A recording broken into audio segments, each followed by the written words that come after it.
Hello Travel Affiliate! This is Evelyn, your Travelpreneur Affiliates. Ituturo ko sa inyo ngayon ang pinakamadaling way kung paano mag-fund ng ating unified system. Marami kasi sa atin ang medyo nalilito or di pa alam kung paano mag-fund ng ating system. Especially pag may magpapabook sa atin ng ticket or ng travel packages.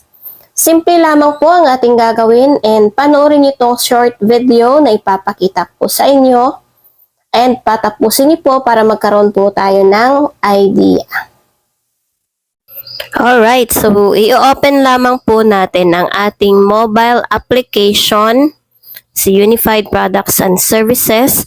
Then you can enter your username and also our password. So take note, ang ituturo po natin dito, ang pinakamadali pong way on how to fund your eCash. And of course, napakadali po niyan and real time lang po siya.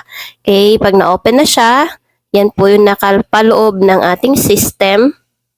And hahanapin natin si Cash In. So pag nakapunta ka kay Cash In, you can click the QRPH. Yan po yung mas madali. Just type the amount you needed and your transaction password. So dito po kay Cash In, si QRPH, napakatali po siyang gawin and syempre real time yung mangyayari po dyan. Pag nakapag-transact tayo, papasok agad sa ating eCash. Okay, then submit.